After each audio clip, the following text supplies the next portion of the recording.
Hello, everyone. Welcome to today's Garage Devotional. I'm Pastor Ted from Connect Church. Thanks for being here. I'm sorry I haven't been here the last couple of weeks. Things got a little crazy and busy and all this stuff, and similar to some of the stuff we're going to talk about today, that we need to put in place to just give us greater bandwidth. So my question today, how's your bandwidth these days?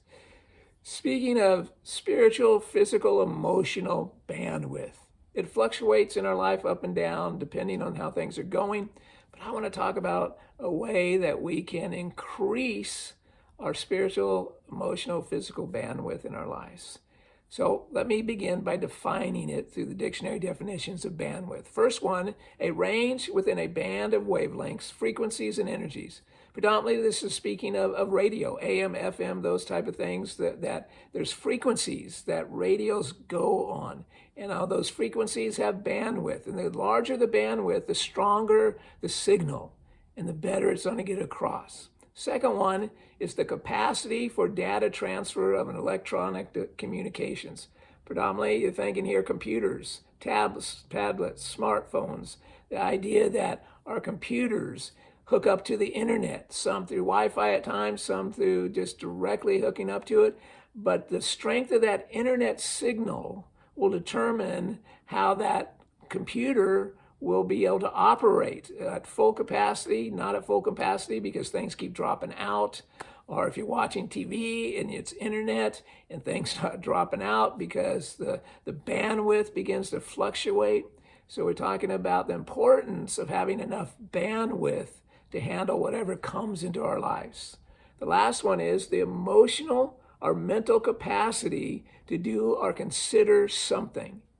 Now we're talking about what we want to focus on, the emotional or mental capacity to do or consider doing something. In other words, you're busy and now something else comes your way and you kind of have to think, do I have the emotional, spiritual, physical bandwidth to take something else on? So we want to talk about how can we increase and keep our spiritual bandwidth and our emotional bandwidth and our physical bandwidth at a place that is healthy. There are a number of ways that we can do that, and we're going to talk about. I'm going to focus on one, which is choosing to rejoice and just rejoicing. But let me talk about and remind you of some of the other ways that we can increase our emotional, spiritual, and physical bandwidth. Meditating on the scriptures daily, singing worship songs and other uplifting songs daily, going out for a walk in the park or the beach or the hills or the mountains, going on a bike ride, and so many other things we could do to just get away, step out for a little bit, and reflect and refresh to build back some emotional, spiritual, physical bandwidth. I'm going to focus, as I said, on rejoicing, and specifically rejoicing regularly. Which, if we do that, it will bring peace and energy. It will increase our emotional, physical, and spiritual bandwidth.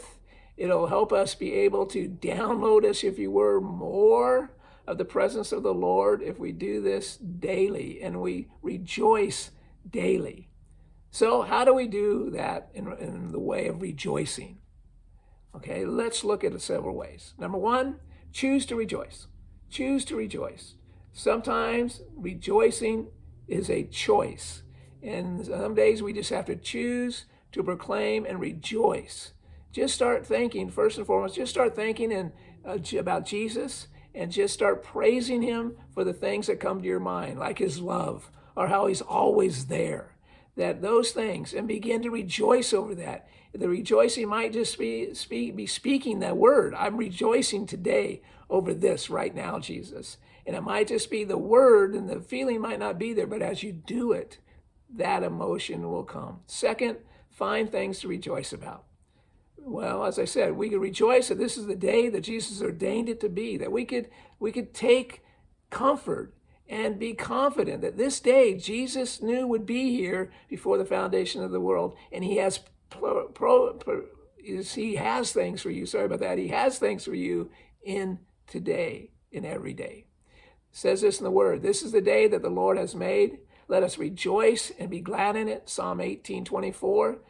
Remember, this is the day that Jesus has made for you, made for us. It has purpose. It has potential in it. Let me give you a few other reasons to rejoice out of the Psalms. And I'm going to begin with Psalm 118. His steadfast love endures forever. Out of my distress, I called on the Lord, and the Lord answered me and set me free. The Lord is on my side. All the nations surrounded me on every side. The name of the Lord, I cut them off. In the name of the Lord, I cut them off. I was pushed, he says. I was pushed hard so that I was failing or falling, but the Lord helped me. The Lord is my strength and my song. He has become my salvation. I encourage us, sing worship songs to Jesus. Sing worship songs daily to Jesus. And sing as you do, sing and believe that as you're singing, that the presence of the Holy Spirit will fill not only the room and the spot you're in, but begin to fill your soul, begin to enrich you emotionally, spiritually, and physically, and you'll find your bandwidth beginning to enlarge and increase. 3, proclaim the greatness of God. Think about it. How great is God?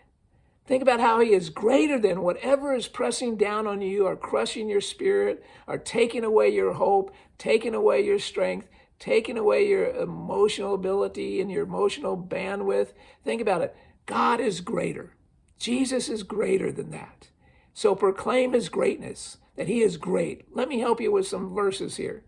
Starting here. But may all who seek you rejoice and be glad in you. May those who love your salvation say continually, great is the Lord.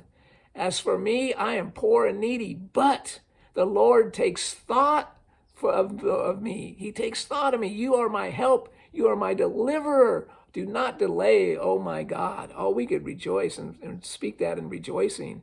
Number 4, rejoice for our salvation and new life. Here, there's a category, rejoice for your new life, your salvation. I will greatly rejoice in the Lord. My soul will exalt my God, for he has clothed me with garments of salvation. He has covered me with a robe of righteousness. As a bridegroom decks himself out like a priest with a beautiful headdress, as a bride adorns herself with her jewels. For as the earth brings forth its sprouts, as the garden causes what is sown in it to sprout up, so the Lord will call righteousness and praise to sprout up before all nations. He will cause those things that he promised to sprout up, to spring up in your life as we proclaim and rejoice in him and rejoice that he is doing that. Even if we don't see it yet, we will. 5, choose to rejoice, choose to be thankful, choose to give thanks, choose to rejoice. It says this, oh, give thanks to the Lord, for he is good, for his steadfast love endures forever. 1 Chronicles 16:34. It goes on, I will give thanks to the Lord with my whole heart. I will recount all your wonderful deeds. Psalm 9:1. He tells us to give thanks and rejoice. Last one, saying praises to the Lord, oh, you his saints, and give thanks to his holy name. Sing praises and thanksgiving and rejoicing. Psalm 30, verse 4. We need to do that. We need to choose to rejoice. We need to start rejoicing every day. Find a time every day. If it's only a few minutes, if it's only 5 minutes, whatever, to get alone or get aside and just start rejoicing. Start praising him in the idea of rejoicing. Lord, I rejoice in you today because you have made this day and you have good things in it. I rejoice in you because you're doing great things in my life, even though they have not sprung up yet. I rejoice in advance. So rejoice in him. I rejoice because you are great, O Lord. I rejoice because you are my salvation, O Lord. I rejoice because you're my healer, Lord. I rejoice because you're my comforter. On and on it goes. Just begin doing that and watch what he'll do in your life.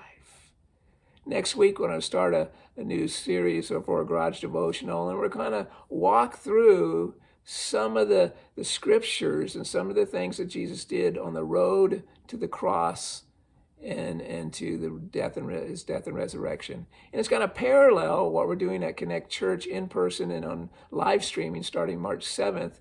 We're going to start a new series called The Journey.